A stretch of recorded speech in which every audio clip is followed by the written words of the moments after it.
Another day, another mini vlog. Good morning. Pagkagising ko nga kanina mga mare, ito dumiretso kaagad ako dito sa aking computer. Dahil nga hindi ako nakapag-edit kagabi mga mare, ngayon ko pa nga lang na-edit yung aking vlog. Kaya pagkagising ko nga ay dumiretso kaagad ako dito at tumupo. Yung in-edit ko nga kanina mga mare, ayun in-upload ko na naman para naman maging public na mamaya. Kaya pagkatapos ko nga doon mga mare, ito dumiretso na nga ako dito para makapagsaing. Nakalimutan ko nga bumili ng bigas kanina mga mare, kaya ito yung bigas namin ay sinimot ko na lang. Kaya kung mapapansin nyo dyan mga mare ay tudo taktak nga ako dyan sa aming lagayang bigas. Ano pa namang natitirang kahit kaunti mga mare dahil hindi naman pwede na simutin lahat natin yung lagay ng bigas. Baka sa susunod na mapagkakataon mga mare ay mauubusan na tayo ng bigas. Char. Dahil kami lang naman yung kakain sa araw na to at wala nga si Jowa mga mare dahil nga pumasok ito, lechon meat na nga lang yung ulamin namin. Ang pinapainit ko naman yung kawali mga mare, kaya ito kumuha lang nga muna ako ng tissue. Ubus na rin kasi yung lagayin ko ng tissue doon sa mesa mga mare, kaya kailangan ko naman lagyan. At kailangan ko naman atang bumili ulit nito mga mare dahil nga 2 pack na lang yung natira. Anyways, kumuha lang din pala ako ng itlog mga mare para i-partner nga dito sa lechon meat namin.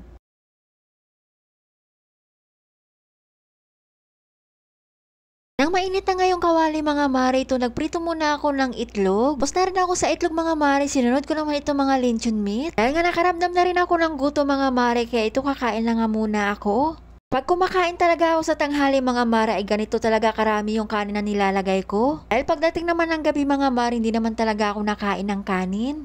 Anyways, pagkatapos nga namin mananghalian ng aking Junakis mga mare, ito nga at na-boring yung aking anak. Ang nagliligpit nga ako kanina sa kusina mga mare ay naghanap nga siya ng gagawin dahil bored siya. Tamang-tama nga mga mare, itong kurtina ko nga itim ay hindi pa nga nalalaban kaya ayan, pinalaba ko nga sa kanya. Pero kanina pa nga siya dito mga mare, tingnan nyo naman at naglalaro lang pala. Kaya minsan kapag bored yan mga mare, nagtatanong nga yan sa akin kung meron ba daw ako ipapalaba o kaya ipapahugas na plato. Anyways, pagkatapos ko nga maligo mga mare, ito dumiretso kaagad ako dito sa kusina at makapagluto ng hapunan. Wala pa kasi kaming ulam sa hapunan mga mare, kaya lulutuin ko na lang yung chicken sotanghon. Dahil nga yung natitirang ulam namin sa ref mga mare ay manok na lang, kaya ito na lang yung lutong gagawin ko. Habang naghihiwa nga ako doon ng mga sibuyas bawang mga mare, nagkakapin na din. Isa na pala ako dito ng sibuyas mga mare pagkatapos nga bawang. At talaga kapag nagluluto nga ako ng sotanghon mga mare ay hindi ko nga nilalagyan ng atsuete. Pero mas maganda pala tingnan mga mare kapag meron nga atsuete yung ating chicken sotanghon. Kaya nga kanina nung bumili nga ako ng sotanghon mga mare ay sinabay ko na rin yung atsuete. Tingnan nyo naman mga mare, sabaw pa lang ay ulam na.